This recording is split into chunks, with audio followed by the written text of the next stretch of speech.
Hi hello friends, welcome to English knowledge for GT channel. So చూడండి, ఈరోజు మనకు తెలుగు మెథడాలజీకి సంబంధించినటువంటి బోధన పద్ధతుల్లో చూసుకుంటే మనకు ఫస్ట్ మనం వచ్చేసి పద్య బోధన పద్ధతి గురించి చేసుకోవాలి. సో చూడండి, బోధన పద్ధతులు మనకు ఉన్నాయి.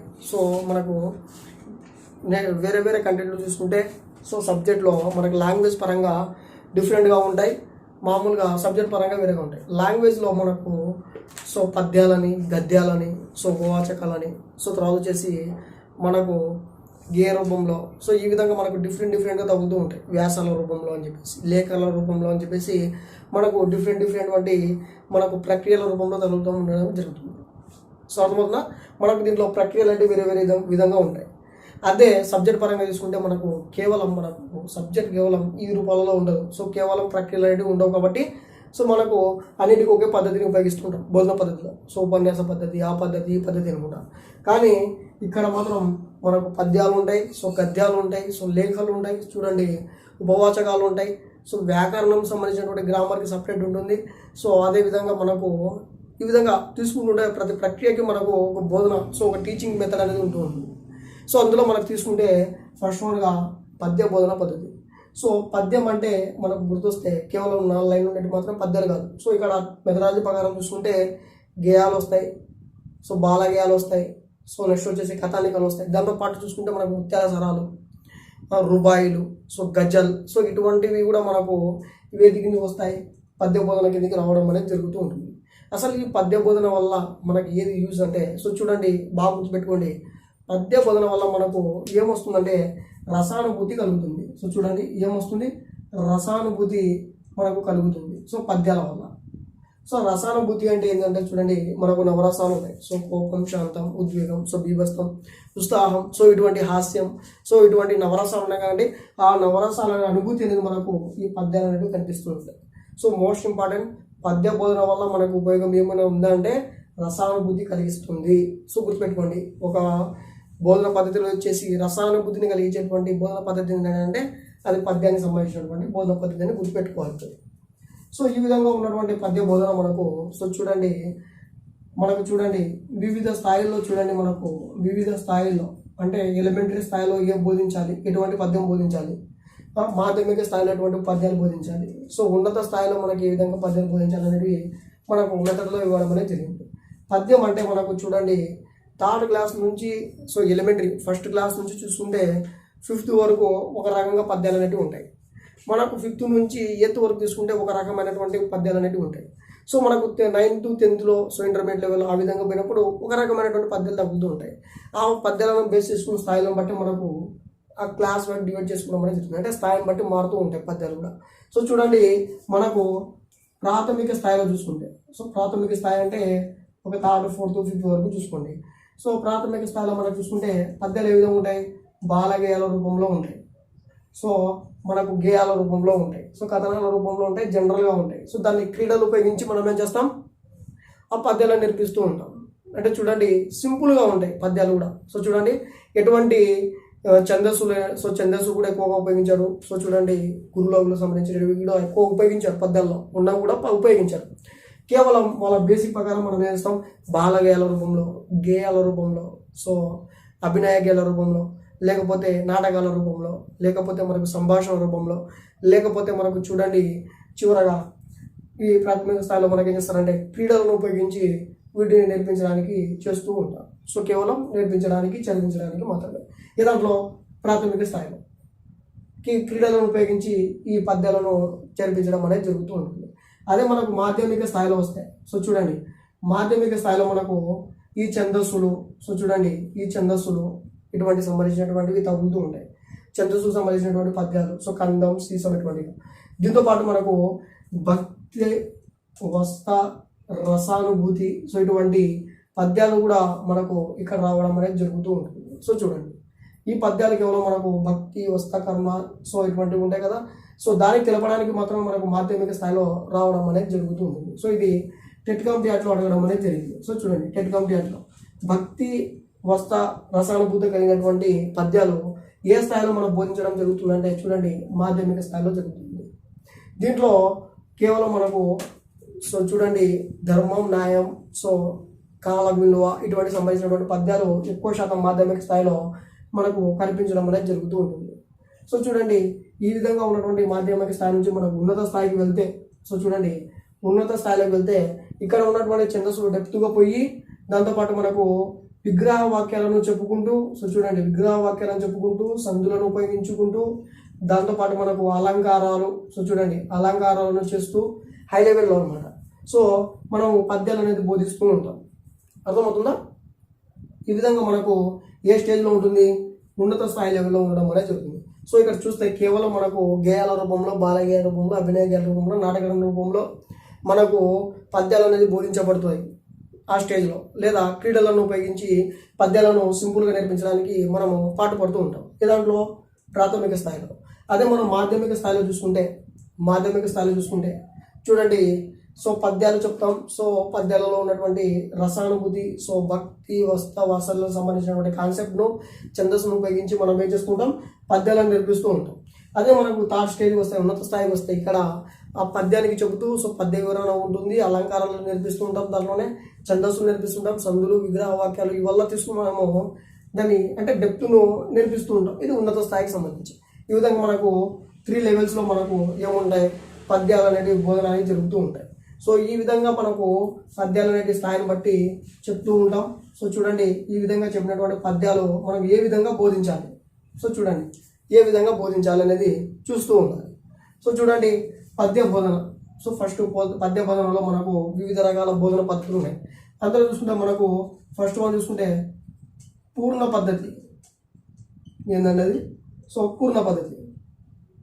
సో పూర్ణ పద్ధతి అంటే ఏంటంటే, సో చూడండి ఏదైనా ఒక అంశాన్ని సంపూర్ణంగా తీసుకుని, అంటే ఒకే అంశంగా తీసుకుని మనం వాటిని బోధిస్తూ ఉండాలి. సో ఇది చెప్పింది ఎవరు? ప్రొఫెసర్ మోర్రే. సో ఏమని, ఏదైనా ఒక కాన్సెప్ట్ని తీసుకుంటే, సో ఏదైనా ఒక పద్యాన్ని తీసుకుంటే మనం ఆ పద్యాన్ని ఒకే అంశంగా తీసుకోవాలి. అంటే చూడండి పద్యంలో మ్యాక్సిమం మనకు సో మినిమం 4 లైన్స్ అనే ఉంటాయి మనం మామూలుగా పద్యాలు చూసుకుంటే. అదే గేయాలు చూసుకుంటే మనకు స్టెప్ బై స్టెప్ గేయాలు వస్తూ ఉంటాయి. సో ఆ విధంగా వస్తూ ఉన్నప్పుడు మనం ఏం చేస్తాము? సో చూడండి గజల్ ఉంది, గజల్లో కూడా మనకు ద్విపద నిర్మాణ పద్యాలు కూడా ఉంటాయి. సో ఈ విధంగా వస్తున్నప్పుడు మనం ఏం చేయాలి? ఆ మొత్తాన్ని విడివిడి భాగాలుగా చేయకూడదు, చేయకుండా ఆ అంశాన్ని మొత్తంగా ఏకాంశంగా చూసుకోండి. ఏకాంశంగా తీసుకొని పద్యం మొత్తాన్ని ఏకాంశంగా తీసుకొని బోధించాల్సి ఉంటుంది. ఈ పద్ధతిని మనము పూర్ణ పద్ధతి అని చెప్తాం. సో చూడండి ఒక పువ్వు ఉంది, సో చూడండి ఒక రోజా పువ్వు ఉంది అనుకోండి. సో రోజా పువ్వుకి చుట్టూ రేకులు అనేవి ఉంటాయి. సో పువ్వుకి రేకులు ఉంటాయి. ఆ రేకులను ఒక్కొక్కటి తీసుకుంటూ ఉండడం అనుకోండి. సో ఏమవుతుంది? అక్కడ మొత్తం అందమైపోతుంది. సో ఆ విధంగానే మొత్తం పువ్వును తీసుకొని మనం ఏం చేస్తాం? మొత్తం ఫ్లవర్ని తీసుకొని మనకు తెలియకుండానే ఒక్కొక్కటి తీసుకుంటూ సంపూర్ణంగా కంప్లీట్ చేయాలి. సో ఆ మెథడే మనకు పూర్ణ పద్ధతి అని చెప్పడం అనేది జరుగుతుంది.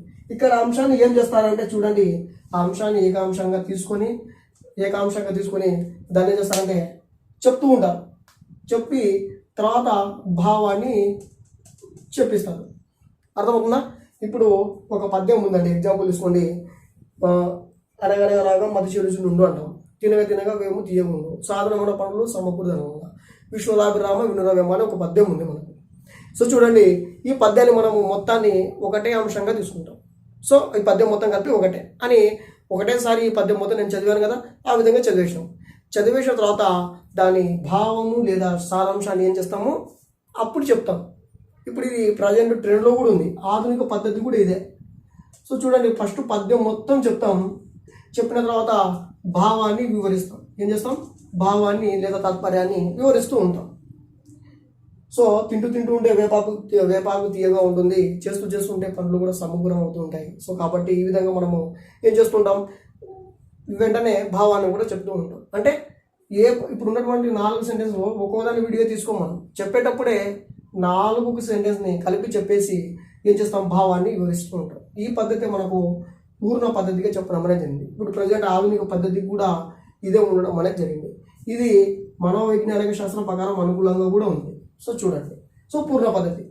సో ఈ పూర్ణ పద్ధతి మనకు ఉన్నత స్థాయి వాళ్ళకైతే అనుకూలంగా ఉంటుంది. సో చూడండి ఉన్నత స్థాయి ఉంది చెప్పినా కదా, సో ఉన్నత స్థాయి వాళ్ళకు చాలా అనుకూలంగా ఉండడం అనేది జరుగుతూ ఉంటుంది. పూర్ణ పద్ధతి అంటే ఇచ్చినటువంటి ఒక పద్యాన్ని ఒకటే అంశంగా, అంటే పద్యాన్ని ఒకటేసారి మొత్తం చదివేయాలి. అర్థమవుతుందా?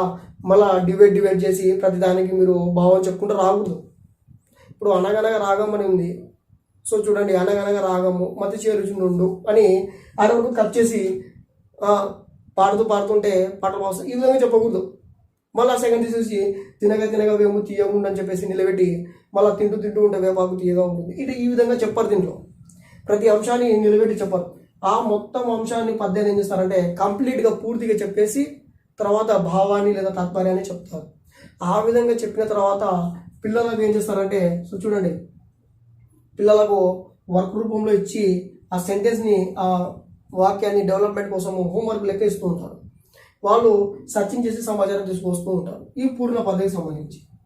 అంటే ఉపాధ్యాయుడు సలహా సూచనలు ఇస్తాడు, సో పద్యం చెప్తాడు, సో నీతి వాక్యాలు చెప్తాడు, వాటి గురించి నినాదాలు సో ఏదో ఒకటి తయారు చేసుకుందామని చెప్పి ఈ విధంగా కూడా ఇస్తూ ఉండొచ్చు. అంటే అక్కడ నేర్పించడానికి అనుకూలంగా ఉంటుంది. అదేవిధంగా కఠిన పదాలు ఏమన్నా ఉన్నాయనుకోండి, చూడండి, కఠిన పదాలు ఏమన్నా పద్యంలో తగిలినాయి అనుకోండి, దాన్ని ఏం చేస్తాడు, నేరుగా అర్థం చెప్పాడు. ఏం చేస్తారు చూడండి, ఎంత అవసరం మీరు చూడండి, దాన్ని సొంత వాక్యాలలో ఇంప్లిమెంట్ చేసుకొని మనకు చెప్పడం అనేది జరుగుతూ ఉంటుంది. అర్థమవుతుందా? సో చూడండి, మనకు ఒక అర్థం తీసుకున్నాం అనుకోండి, ఆ అర్థాన్ని ఇప్పుడు పృథ్వీ ఉంది, సో పృథ్వీ అంటే అర్థం భూమి. సో ఇట్లా డైరెక్ట్ చెప్పారు. అర్థమైందా? ఈ పృథ్వీకి సంబంధించినటువంటి మనకు ఒక ఎగ్జాంపుల్ ఇచ్చేసి సో ఆ సొంత వాక్యాన్ని ఉపయోగించండి అని చెప్తాం కదా, ఆ సొంత వాక్యంలో మనకు చెప్పి దాని అర్థాన్ని వివరించడం అనేది జరుగుతూ ఉంటుంది. సో ఈ విధంగా మనకు పూర్ణ పద్ధతి అనేది పద్య పద్ధతికి సంబంధించినటువంటి ఒక బోధన పద్ధతి. సో ఇది ప్రజెంట్ ట్రెండింగ్లో ఉన్నటువంటి పద్ధతి, మనోవిజ్ఞానం పద్ధతి, ఆధునిక పద్ధతి. సో చూడండి, ఉన్నత స్థాయి వాళ్ళకు చాలా అనుకూలంగా ఉన్న పద్ధతి. ఇందులో ఉన్నటువంటి కాన్సెప్ట్ మనం ఏం చేస్తాం, మొత్తంగా తీసుకుంటాం, పద్యాన్ని మొత్తాన్ని ఒకటేసారి తీసుకుంటాం, పద్యాన్ని మొత్తాన్ని ఒకటేసారి పలుకుతాం, చెప్తాం, తర్వాత తాత్పర్యం లేదా భావాన్ని వివరిస్తూ ఉంటాం. సో ఇదే మనకు పూర్ణ పద్ధతి కిందికి రావడం అనేది జరుగుతుంది. సో నెక్స్ట్ చూసుకుంటే మనకు నెక్స్ట్ కాన్సెప్ట్ ఏముంది, ఖండ పద్ధతి అనేది ఉంది. సో చూడండి, నెక్స్ట్ కాన్సెప్ట్ చూసుకుంటే ఖండ పద్ధతి. సో చూడండి, ఖండ పద్ధతి. అసలు ఖండ పద్ధతి అంటే ఏంటంటే మీకు తెలుసు, ఖండ అంటే డివైడ్ చేయడం, ప్రతి భాగాన్ని డివైడ్ చేస్తూ ఉండాలి. సో చూడండి, ఇప్పుడు నేను చెప్పా కదా అదే ఎగ్జాంపుల్లో, సో అనగనగా రాగమాన్ని మధ్య చేరు చూడండి కట్ చేస్తామని, తినగా వేయమంటాం కట్ చేస్తామని, ఆ విధంగా కటింగ్ చేసేటువంటి పద్ధతి మనకు ఖండ పద్ధతి. సో ఆడికి టాపిక్కి మనం ఏం చేస్తాం, ఖండిస్తూ ఉంటాం. సో ఇప్పుడు చూడండి, ఒక మీనింగ్ఫుల్ లైన్ మనకు దొరికిందనుకోండి, అనగనగా రాగము మధ్య చేరుచు నుండును. సో వీడికి ఒక మీనింగ్ఫుల్ లైన్ కనిపించిందంటే వీడికి మనం కట్ చేసుకుంటాం. కట్ చేసుకుని ఇది చెప్పిన తర్వాత ఏం చేస్తాం, మనము ఎక్స్ప్లెయిన్ చేస్తాం. తర్వాత తినగా వేము తీయనుండు అని చెప్పేసి చెప్పిన తర్వాత ఈ పార్ట్ని సపరేట్గా తీసుకుంటాం. అర్థమవుతుందా? ఈ విధంగా ఖండ పద్ధతి అనేది ఒక్కొక్క భాగాన్ని డివైడ్ చేసుకుంటూ మనం బోధిస్తూ ఉంటాం. ఇది అంత అనుకూలమైన పద్ధతి కాదు. సో చూడండి, అనుకూలమైన పద్ధతికి అయితే కాదు. సో మనోవిజ్ఞాన శాస్త్రానికి అనుకూలంగా కాదు. సో ప్రజెంట్ ట్రెండింగ్లో ఇది చెప్పినామంటే సో పిల్లవాడు నష్టపోవాల్సి ఉంటుంది. సో మనకు పూర్ణ పద్ధతి అనేది మనకు చాలా బెటర్గా ఉంటుంది. సో చూడండి, ఈ ఖండ పద్ధతి అనేది మనము చూసుకుంటే ప్రతి అంశాన్ని చెప్పాలి కాబట్టి సమయం కూడా ఎక్కువగా తీసుకుంటుంది. అదే ఒక పీరియడ్లో మనం చెప్పుకోవాలి, మన అంశం పూర్తిగా చెప్పుకోవాలంటే పూర్ణ పద్ధతి మనకు చాలా అనుకూలంగా ఉండడం అనేది జరుగుతూ ఉంటుంది. సో చూడండి, ఈ విధంగా మనకు ఖండ పద్ధతి అనేది ఉండడం అనేది జరిగింది. నెక్స్ట్ చూసుకుంటే చూడండి, మనకు ప్రతి పదార్థ పద్ధతిని ఉంది. సో చూడండి, సో ప్రతి పదార్థ పద్ధతి. సో దీనిలో చూడండి, ప్రతి పదార్థం అంటే ప్రతి అంశాన్ని, సో ప్రతి అక్షరాన్ని లేదా ప్రతి వర్డ్ని ఏం చేస్తాం, మనం ప్రతి పదాన్ని డివైడ్ చేసుకుంటూ చెప్తూ ఉంటాం. అర్థమవుతుందా? ప్రతి పదాన్ని డివైడ్ చేస్తూ చెప్తూ ఉంటాం. సో ఎలాగంటే ఇప్పుడు ఈ విధంగా మనకు చూస్తూ ఉంటాం, అనగనగా సో ఉందనుకోండి, మనం అనగా సో అట్లా ఆ విధంగా రాస్తూ ఉంటాం. అంటే ఈ పదానికి అర్థం ఇది. సో చూడండి, వేము అని ఉందనుకోండి, సో ఇక్కడ వేపాకు అని రాస్తాం. అర్థమవుతుందా? ఈ విధంగా మనకి ప్రతి పదాన్ని మనం ఏం చేస్తామంటే ప్రతి పదార్థంగా రాస్తూ ఉంటాం. రాసుకొని చివరకు ఈ మొత్తాన్ని కలిపి ఒక భావంగా చెప్తాం. ఇదంతా ఒక పద్యం అయితే ఇది ఒక భావంగా చెప్తాం. చూడండి, ఇంతకుముందు మనకు 10th క్లాస్ పబ్లిక్లో కూడా ఇటువంటి ట్రిక్స్ అనేవి చాలామంది చెప్తూ ఉండేవాళ్ళు. సో చూడండి, ఏ విధంగా మనకు పద్యానికి భావం కానీ తెలియదు అనుకోండి, ప్రతి పదార్థం నేర్చుకుంటే ఆటోమేటిక్గా ఇది తెలిసినట్టుగా మనకు భావం వస్తుంది. అర్థమవుతుందా? ఇదే భావం మనకు ఇక్కడ రాస్తాం మనం. సో ఇది ఏ పద్ధతి? ప్రతి పదార్థం పద్ధతి. ఇది కూడా మనకు టీచింగ్ ఫీల్డ్లో అంత అనుకూలంగా అయితే లేదు. మనకు అనుకూలంగా ఉండేది ఈ పద్ధతి, గుర్తుపెట్టుకోండి. ఇది కూడా మనకు అనుకూలంగా ఉండదు. ఎందుకు అంటే చూడండి, ప్రతి పదాన్ని మనము ఏం చేయాలి? డివైడ్ చేసుకుంటూ వెళ్తూ ఉండాలి. ఒక డివైడ్ పోయినా కూడా మనము అర్థం అనేది కాదు. సో అర్థమవుతుందా? ప్రతి పదార్థాన్ని ఏం చేస్తూ ఉండాలి? మనము డివిజిబుల్ అంటే విడగొడుతూ ప్రతి దానికి మనము పక్కన మీనింగ్ రాసుకుంటూ రావాలి. ఈ మీనింగే మనకు కింద భావంగా వస్తుంది. సో ఈ మొత్తం జత కూడితే మనకు భావంగా రావడం జరుగుతుంది. ఎక్కడైనా కానీ మిస్టేక్ జరిగింది అనుకోండి, సో మనము అసంతృప్తి చెందడం అనేది జరుగుతూ ఉంటుంది. సో ఈ విధంగా మనం కానీ బోధించినాం అనుకోండి, పిల్లవానికి అర్థం అనేది చాలా తక్కువ అవుతుంది. నెక్స్ట్ చూసుకుంటే ఇది హై లెవెల్లో చెప్పొచ్చు. సో హై లెవెల్లో ఎక్కువగా ఉపయోగిస్తూ ఉంటారు. సో కాబట్టి ఇది పిల్లవానికి అనుకూలంగా ఉండదు. సో నెక్స్ట్ వచ్చేసి ఈ ప్రతి పదార్థ పద్ధతి మనము ఉపయోగిస్తే ఎక్కువ సమయం అనేది చెల్లించవలసి ఉంటుంది. కాబట్టి చూడండి, మనకు పూర్ణ పద్ధతి, ఖండ పద్ధతి, సో ప్రతి పదార్థ పద్ధతి ఉంది. నెక్స్ట్ చూసుకుంటే మనకు పఠన పద్ధతి అని ఉండడం అనేది జరిగింది. సో ఇవల్ల చూడండి, పద్యాన్ని బోధించే పద్ధతులు ఇవి. అర్థమవుతుందా? ఈ పద్యాన్ని బోధించేటువంటి పద్ధతులు ఇవి. సో ఈ పద్ధతులను అనుసరించి మనము పద్యాన్ని బోధిస్తూ ఉండాలి. దాంట్లో బెటర్ వచ్చేసి మనకు పూర్ణ పద్ధతి ఇప్పుడు అయితే తగిలింది. సో చూడండి, పఠన పద్ధతి. సో చూడండి, పఠన పద్ధతి అంటే ఏం లేదు. సో ఒక ఉపాధ్యాయుడు ధారాళంగా చదివి పిల్లవాళ్ళతో ఆదర్శ పఠనం చెప్పిస్తాడు. అంటే ఒక్కొక్కరిని లేపి ఆ పద్యాన్ని వాళ్ళకి తిరిగి చదివిస్తాడు. తర్వాత ఇంకొక పిల్లని చదివిస్తాడు. ఈ విధంగా చదివించిన తర్వాత ఏం చేస్తాడు? భావాన్ని చెప్తాడు. ఇది పఠన పద్ధతికి సంబంధించి. అంటే ఫస్ట్ ఉపాధ్యాయుడు చదువుతాడు పద్యాన్ని, తర్వాత ఆదర్శ పఠనం అంటే సో పిల్లవాళ్ళతో చదివిస్తాడు పద్యాన్ని, తర్వాత ఇంకొక పిల్లడు చదువుతాడు. సో ఈ విధంగా చదివిన తర్వాత పద్యాన్ని, ఆ తర్వాతనే భావాన్ని చెప్పడం అనేది జరుగుతుంది. సో ఈ పద్ధతి మనకు ఏం చెప్తామంటే పఠన, సో బోధన పద్ధతి కాకుండా సో పఠనం అంటే చదివే పద్ధతి అని చెప్పవచ్చు. సో చూడు, దీన్ని చదివే పద్ధతిగా కూడా చెప్పవచ్చు. ఇది కూడా మనకు అంత అనుకూలంగా అనేది ఉండదు. అర్థమవుతుందా? సో చూడండి, దీన్ని పఠన పద్ధతి కంటే కన్నా చదివే పద్ధతి అని చెప్పచ్చు. దీనికి బోధన పద్ధతి అని చెప్పే బదులు కన్నా చదవడం అని చెప్పడం అనేది మనకు బెస్ట్ ఎగ్జాంపుల్గా ఉండడం అనేది జరుగుతుంది. సో అర్థమవుతుందా? అంటే పఠన పద్ధతిని మనం బోధన పద్ధతి చెప్పడం కంటే మనము పఠన పద్ధతిని చదువుతున్నాం అని చెప్పడంలో మేలు అనిపిస్తుంది అని చెప్పేసి చెప్పడం అనేది జరుగుతుంది. సో ఇది పఠన పద్ధతికి సంబంధించి. సో జనరల్ టాపిక్ అండి. సో తెలుగు మీదల్లో జనరల్ టాపిక్ ఇది. సో చూడండి, మనకు టెట్ కాంపిటేటివ్లో కూడా చాలాసార్లు రావడం జరిగింది, టెట్లో కూడా రావడం అనేది జరిగింది. అర్థమవుతుందా? టెట్లో కూడా రావడం జరిగింది. అందుకనే ఈ కాన్సెప్ట్ తీసుకుని చెప్తూ ఉన్నాం, జనరల్గానే చెప్తూ ఉన్నాం. సో అర్థమవుతుందా? సో మీకు అర్థమైనా కాకపోతే, సో మీకు ఇన్ఫర్మేషన్ ఇంకా వర్తి కావాలంటే కామెంట్లో పెట్టండి. సో మేము దాన్ని డెవలప్మెంట్ చేయడానికి చేస్తాం. ప్రస్తుతానికైతే చూడండి, మనకు పూర్ణ పద్ధతి అంటే ఏంది, సో ఖండ పద్ధతి అంటే ఏంది, సో ప్రతి పదార్థ పద్ధతి అంటే ఏంది, పఠన పద్ధతి ఏంటో తెలుసుకున్నాం. నెక్స్ట్ చూసుకుంటే మనము తాత్పర్య పద్ధతి కావాలి. సో చూడండి, సో తాత్పర్య పద్ధతి అంటే ఏంటంటే భాష ఇతర ఉన్నటువంటి, సో ఇతర భాషకు సంబంధించినటువంటి వాక్యాలు ఏమైనా ఉన్నాయనుకోండి, వాటిని చదివి మనము తాత్పర్యం చెప్పాలి. అర్థమవుతుందా? దానికోసం మనకు తాత్పర్య పద్ధతిని మనకు చాలా ఉపయోగపడుతుంది. సో ఇది బీఈడి కాన్సెప్ట్. చూడండి, బీఈడి కాన్సెప్ట్ ఇది పోయినసారి ఎస్ఏకి రావడం జరిగింది, హెచ్జిటికి అయితే రాలేదు. తాత్పర్య పద్ధతి అంటే సింపుల్, ఏం లేదు. భాష ఇతర ఉన్నటువంటి వాక్యాలు మనము వాటి తాత్పర్యం మనం చెప్పడం అంతే. అదే ఉంది ఇన్ఫర్మేషన్ కూడా, ఇదే అడిగినాడు. సో ఇది బీఎడ్లో ఉంది. సో ఎస్ఏ వాళ్ళకు చెప్పవచ్చు తాత్పర్య పద్ధతి గురించి. నెక్స్ట్ చూసుకుంటే మనకు చర్చా పద్ధతి అని ఉంది. సో చూడండి, చర్చా పద్ధతి. సో చర్చా పద్ధతి అంటే మీకు తెలుసు, చర్చ అంటే ఎందుకు డిస్కషన్స్. చూడండి, ఒకరికొకరు పద్యం గురించి డిస్కషన్ చేయడం. సో ఉపాధ్యాయుడు బోధించి ఆ పద్యాన్ని గురించి డిస్కషన్ చేయడం, సో విద్యార్థులు కూడా ఆ పద్యం గురించి చర్చించడం, ఇన్ఫర్మేషన్ సేకరించడం, సో పరస్పర సహ సంబంధాలు కలిగి ఉండడం ఈ చర్చ పద్ధతిలో మన అంశంగా చెప్పొచ్చు. అంశాన్ని తీసుకుంటాడు, సో అంశాన్ని తీసుకుని చర్చించడం. సో ఆ విధంగా చర్చించిన తర్వాత చూడండి, ఉపాధ్యాయుడు, సో ఇక్కడ చూడండి, ఉపాధ్యాయుడు సో విద్యార్థుల మధ్య పరస్పర సహకార సంబంధాలు ఏర్పడతాయి. ఆ విధంగా విద్యార్థులకు మధ్య కూడా పరస్పర సహకార సంబంధాలు అనేవి ఏర్పడుతుంటాయి. ఇది ఒక ఉత్తమమైన అంశంగా కూడా చెప్పుకోవచ్చు. ఇది మనకు పూర్ణ పద్ధతిలో భాగంగా కూడా చెప్పుకోవచ్చు. అర్థమవుతుందా?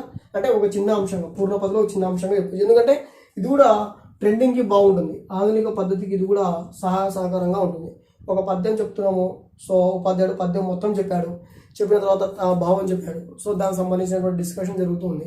ఈ విధంగా మంచి మెథడే కాబట్టి చర్చ పద్ధతిని మనం తీసుకోవడం అనేది జరిగింది. నెక్స్ట్ చూసుకుంటే ప్రశ్న పద్ధతి ఉండడం అనేది జరిగింది. సో చూడండి, ఇవల్ల చూడండి జనరల్గా మీకు ఉన్నటువంటి టాపిక్. సో ప్రశ్న పద్ధతిని తీసుకుంటే సో ఇది సులభంగా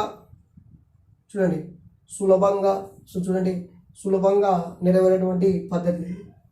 ఇందులో ఉపాధ్యాయుడు పద్యం చెప్పి ప్రశ్నలు అడుగుతూ ఉంటాడు. సౌలభ్యం అనేది తొందరగా ఉంటుంది. మనకు నేర్చుకున్నామనేటువంటి కుతూహలం కూడా ఉంటుంది. సో వెంటనే ఆన్సర్ చెప్తూ ఉంటే నేర్చుకున్నటువంటి కుతూహలం కూడా ఉంటుంది.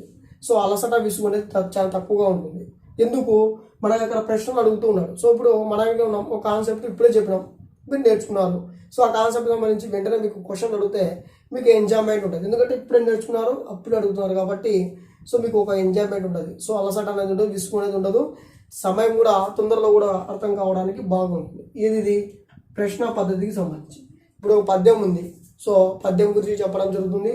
చెప్పిన తర్వాత మనము ఆ పద్యం గురించి ప్రశ్నలు వేసినాం అనుకోండి. సో టెట్ రాస్తున్నారు మీరే, టెట్టుకు పైన పద్యం ఉంటుంది, కింద క్వశ్చన్లు ఉంటాయి. సో ఒకవేళ మీకు ఆ పద్యం వచ్చిన అనుకోండి, మీకు అలసట విసుగు అనేది రాదు, క్వశ్చన్లు ఫటాఫట రాసేస్తారు. అదే రాదనుకోండి విసుగు చెందాల్సి వస్తుంది. సో కాబట్టి ప్రశ్న పద్ధతి అనేది గుర్తుపెట్టుకోండి. మనకు అలసట విసుగు అనేది చాలా తక్కువగా ఉంటాయి, సమయం కూడా వృధా అనేది ఎక్కువగా కాదు. సో ఇది ఉపాధ్యాయుడు ఉపయోగపడుతుంది, చాలా ఉపయోగ ఫీడ్బ్యాక్ కోసము గుర్తుపెట్టుకోండి. ప్రశ్న పద్ధతి దీనికి చాలా ఉపయోగకరం. ఈ విధంగా ఉన్నటువంటి ఈ పద్ధతుల్లో చివరగా మనకు ఉండేది సారాంశ పద్ధతి. చూడండి, సారాంశ పద్ధతి ఉండడం అనేది జరిగింది. సో పద్యాల్లో ఉన్నటువంటి సారాంశాన్ని మనము ఏం చేస్తాం, ఆధారంగా చేసుకొని బోధిస్తూ ఉంటాం. సో ఈ విధంగా బోధించడం ద్వారా సారాంశం తెలిస్తే సో పద్యానికి మనకు ఈజీగా ఉండడం అనేది జరుగుతుంది. మనకే ఉంది, సో టెట్లో ఒక పద్యం ఇవ్వడం అనేది జరిగింది. సో దాన్ని మనం చదువుతున్నప్పుడు సారాంశం కానీ తెలిసిందనుకోండి, ఏమవుతుంది, ఆ క్వశ్చన్లకు ఆన్సర్ అవుతుంది. సో మీరు ఎప్పుడైనా సరే కొత్తగా టెక్స్ట్ బుక్ తీసుకున్నప్పుడు విద్యార్థులు కూడా ఏం చేస్తారు, పద్యాన్ని చదవడానికి ట్రై చేస్తారు. కానీ దాని మీనింగ్ మాత్రం తెలియదు, చదువుతారు అంతే, దాని సారాంశం అయితే తెలియదు. తర్వాత ఒకసారి సారాంశం తెలిసిందంటే ఆ పద్యం చదువుతున్నప్పుడు మీకు ఏమనిపిస్తుంది, సో ఆ పద్యానికి మీనింగ్ తెలుస్తూ చదువుతూ ఉంటాం. సో ఇదే మనకు సారాంశ పద్ధతిగా చెప్పడం అనేది జరుగుతూ ఉంటుంది. సో చూసుకోండి, ఈ విధంగా మనకు పద్ధతులు అనేటివి ఉండడం అనేది జరిగింది. ఇక్కడ సో చూస్తే సార్ చూడండి, మళ్ళీ బ్రీఫ్ చెప్తాను. సో ఏ పద్ధతి దానికి మీకు వస్తుంది అనేది నీట్గా రాసి చెప్తాను. చూడండి, జనరల్ టాపిక్. సో మనకు ఇక్కడ నుంచి బిట్స్ రావడానికి ఆస్కారం అనేవి ఉంటాయి. సో కాబట్టి చూడండి, ఫస్ట్ వన్ చూసుకుంటే మనకు పూర్ణ పద్ధతి ఉండడం అనేది జరిగింది. సో పూర్ణ పద్ధతి. సెకండ్ వన్ చూసుకుంటే మనకు ఖండ పద్ధతి. సో థర్డ్ వన్ చూసుకుంటే ప్రతి పదార్థ పద్ధతి. తర్వాత చూసుకుంటే మనకు పఠన పద్ధతి. తర్వాత చూసుకుంటే సారాంశ పద్ధతి. తర్వాత ప్రశ్నించడం, సో ఇదొక పద్ధతి, ప్రశ్న పద్ధతి. తర్వాత చర్చా పద్ధతి. సో చూడండి, తర్వాత తాత్పర్య పద్ధతి, అర్థమవుతుందా. సో నెక్స్ట్ ప్రశంస పద్ధతి. ఈ విధంగా మనకు వివిధ రకాలుగా మనకు పద్య బోధన పద్ధతులు అనేటివి ఉండడం అనేది జరిగింది. సో చూడండి, పూర్ణ పద్ధతి అంటే, సో మళ్ళీ చెప్తాను బ్రీఫ్ అండి. పూర్ణ పద్ధతి అంటే ఉన్నటువంటి పద్యాన్ని ఏకాంశంగా తీసుకోవాలి. చూడండి, ఏకాంశంగా తీసుకొని పద్యాన్ని మొత్తాన్ని ఒక అంశంగా చెప్పేసి దాని తర్వాత పద్యానికి భావాన్ని చెప్పాలి. దీని ద్వారా మనకు ఆ అంశాన్ని పూర్తిగా నేర్చుకున్నట్టు ఉంటుంది. సో చూడండి, భావాన్ని కూడా నేర్చుకున్నటువంటి సాటిస్ఫాక్షన్ ఉంటుంది. సో ఎటువంటి డివైడ్లు అనేవి ఉండవు. ఆధునిక పద్ధతి మనోవిజ్ఞానిక శాస్త్రానికి అనుకూలమైనటువంటి పద్ధతి. మనం ఏం చేస్తున్నాం, ఏ విధంగా బోధిస్తున్నాం, సో ఎలా చెప్తున్నాం, వాళ్ళు ఏం నేర్చుకుంటున్నారు అనేది తెలిపే పద్ధతి కూడా మనకు అనుకూలంగా ఉన్నటువంటి పద్ధతి. సో నెక్స్ట్ చూసుకుంటే ఇది మనోవిజ్ఞాన శాస్త్రం కూడా అనుకూలంగా ఉంది, ఉన్నత స్థాయిలో కూడా అనుకూలంగా ఉంటుంది. ఇందులో ఉన్నటువంటి పదాలకు అర్థాలు తెలియకపోతే మనం ఏం చేస్తాం, డైరెక్ట్ చెప్పేయకూడదు. సో సొంత వాక్యాల్లో వాళ్ళకి నేర్పించడానికి ట్రై చేస్తూ ఉండాలి. సో అవి ఏమైనా కానీ, సో సంధి కార్యాలు కానీ, స్వార్థం కానీ, పదాలు కానీ ఏమైనా ఉన్నా కూడా సో మనము వాటిని డైరెక్ట్ చెప్పకుండా సొంత వాక్యాల్లో చెప్పాలని చెప్పే పద్ధతి పూర్ణ పద్ధతి. ఇది ప్రజెంట్ ట్రెండింగ్లో ఉన్నటువంటి అనుకూలమైనటువంటి పద్ధతి. అర్థమవుతుందా. ఖండ పద్ధతి అంటే ప్రతి పద్యంలో ఉన్నటువంటి, సో పద్యం కావచ్చు, గేయం కావచ్చు, సో గజలు కావచ్చు, ద్విపద పద్యాలు కావచ్చు, ముత్యాల సరాలు కావచ్చు, సో ఇవల్ల ఏంటివి అంటే పద్య బోధన కిందకే వస్తాయి. అర్థమవుతుందా? వీటిలో మనము ప్రతి పార్ట్ను ఖండాలుగా డివైడ్ చేసుకుంటూ చెప్పుకుంటూ పోతే సో ఇది అనుకూలమైనది కాదు. సో దీనివల్ల మనకు రసానుభూతి అనేది కలుగుతుంది. సో చూడండి, రసానుభూతి కలుగుతుందంటే పద్య లక్షణంలో ఇది గ్రేట్, సో గొప్పది అని చెప్పచ్చు. దీనివల్ల ఎటువంటి రసానుభూతి కలగదు. చూడండి, ప్రతి అంశాన్ని డివైడ్ చేసుకుంటూ పోతే టైం వేస్ట్. ఇది పీరియడ్ కాలంలోనే సంబంధించినట్టు చేసుకోవచ్చు. దీనికి ఆపోజిట్గా అని చెప్పవచ్చు. గుర్తుపెట్టుకోండి, ప్రతి అంశాన్ని ఖండాలుగా చేసి చెప్పాలి.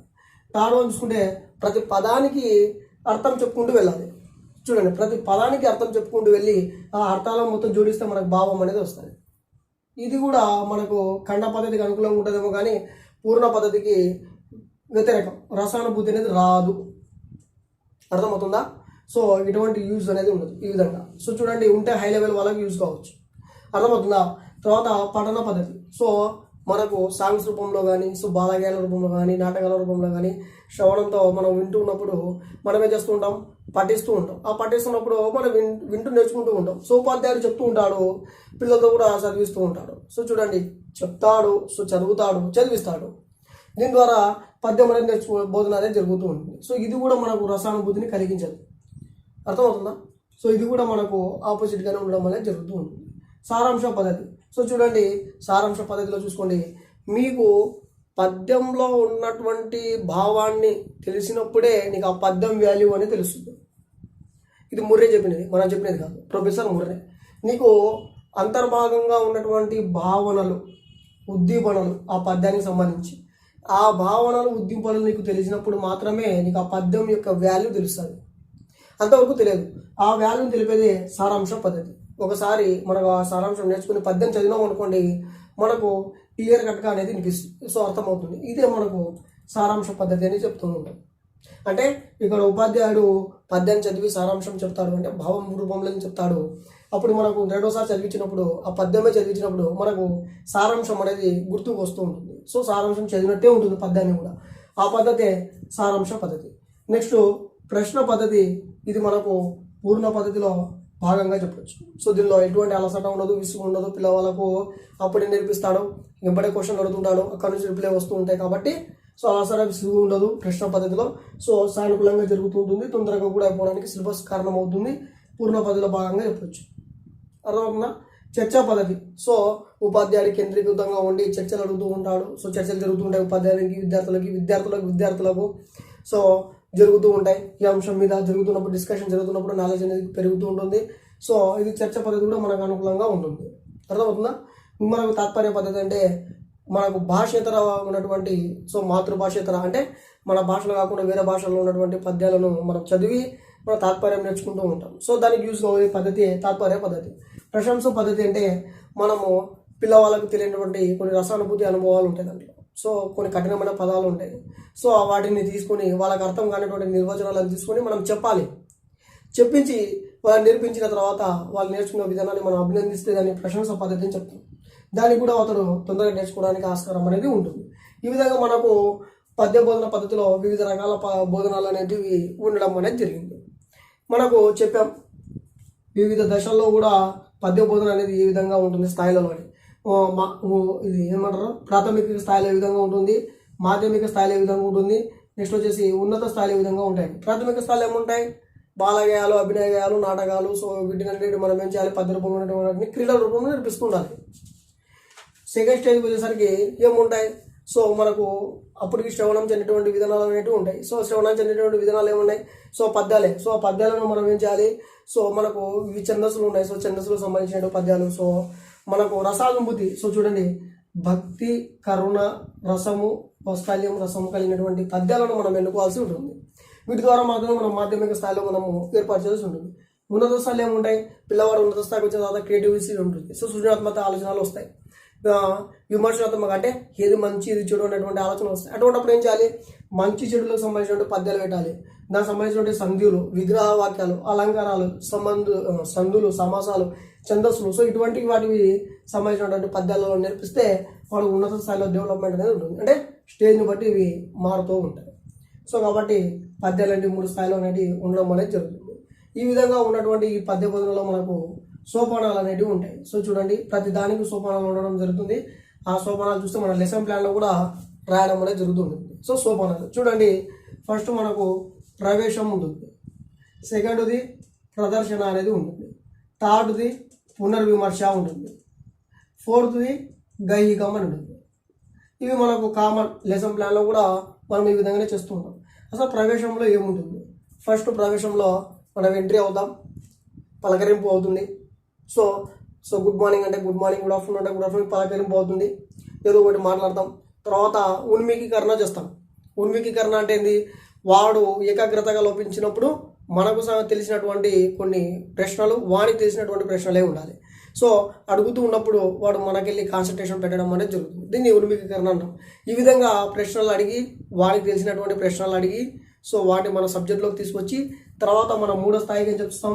శీర్షిక ప్రకటన అనేది చేస్తాం. ఇదే మన లెసన్ ప్లాన్లో రాస్తాం. మనం శీర్షిక ప్రకటన చేస్తాం. సో ఈరోజు మనం చెప్పుకునే లెసన్ ఇది అని రాసిస్తాం. దీన్ని మనం శీర్షిక ప్రకటన అంటాం. ఈ మూడు ఎక్కడ ఉంటాయి? మనకు ప్రవేశంలో ఉండడం అనేది జరుగుతూ ఉంటుంది. సో చూడండి, ప్రవేశంలో మొత్తం ఎన్ని స్టేజెస్ ఉంటాయి? 3 ఉంటాయి. ఒకటి మనం పలకరింపు ఉంటుంది. సో చూడండి, వెళ్ళంగానే పలకరించాలి.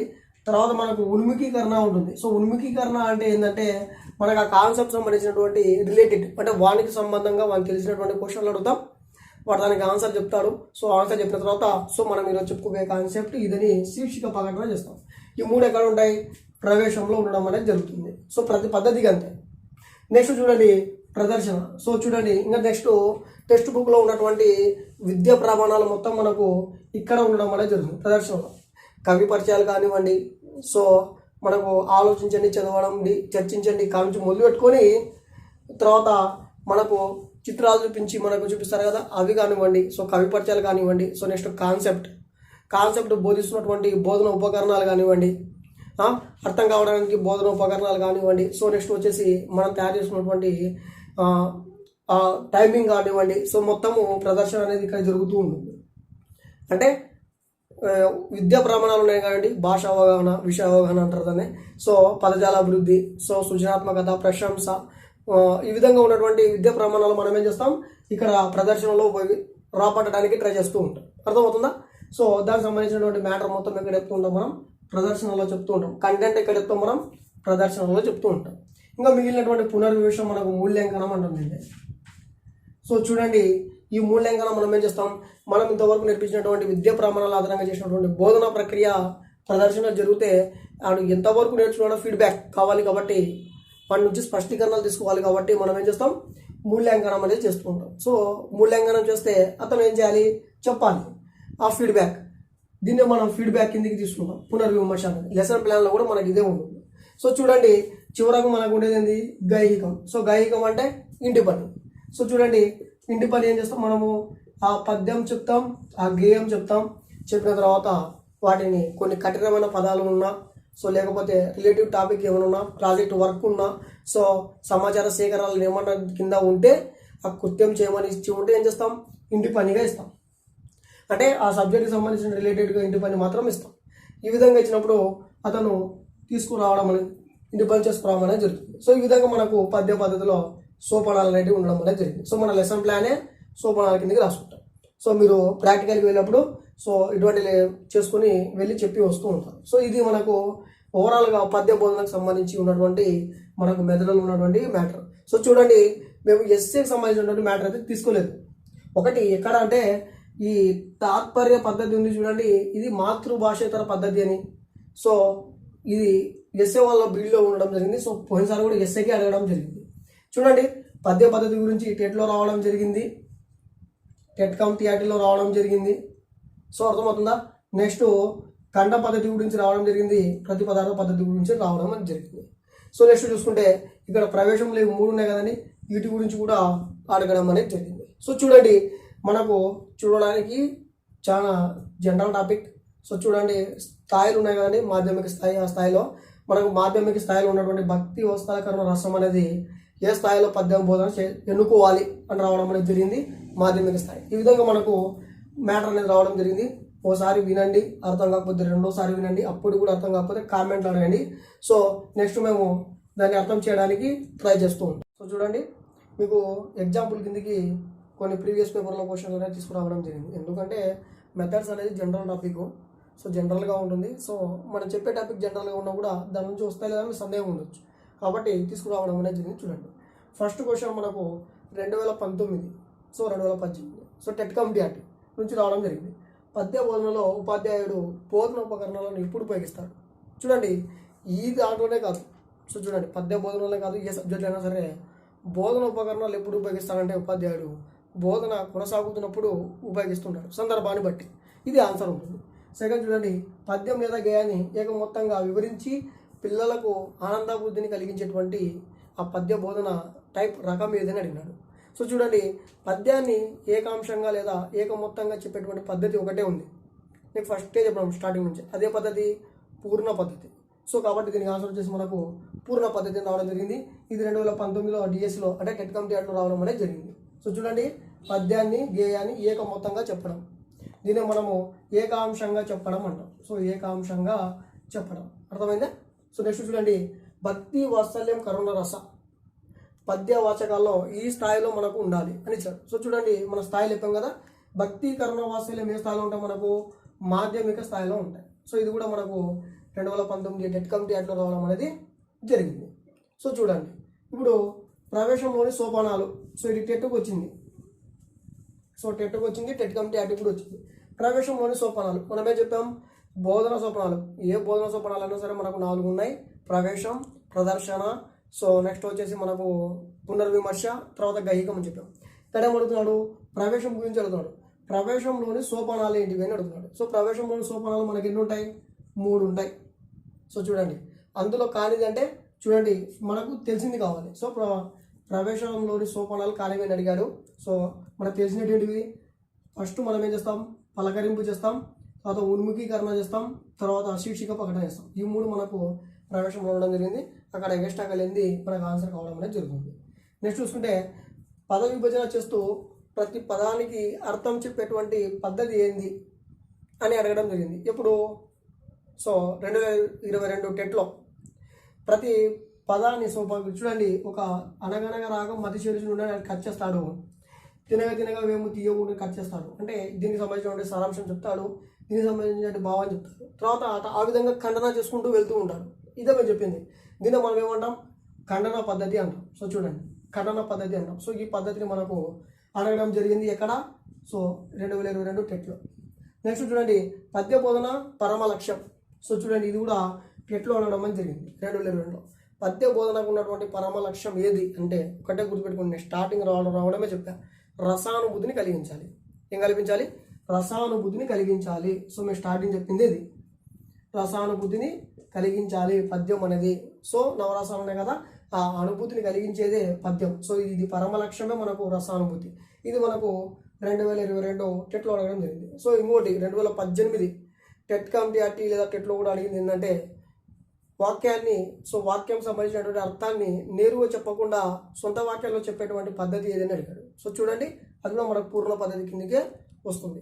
సో ఇది కూడా మనకు ప్రీవియస్గా ఉన్నటువంటి క్వశ్చన్లు. సో మీ సందేహాలను నివృత్తి చేయడానికి మేము కొన్ని రాయడం అనేది జరిగింది.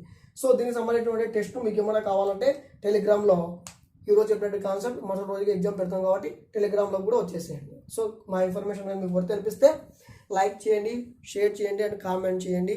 సో మా ఛానల్ని సబ్స్క్రైబ్ చేయండి, మీ ఫ్రెండ్స్తో సబ్స్క్రైబ్ చేయించండి, ఎక్కడ కూడా స్కిప్ చేయకండి. మాకు సపోర్ట్ చేస్తారని అనుకుంటూ థ్యాంక్ యూ.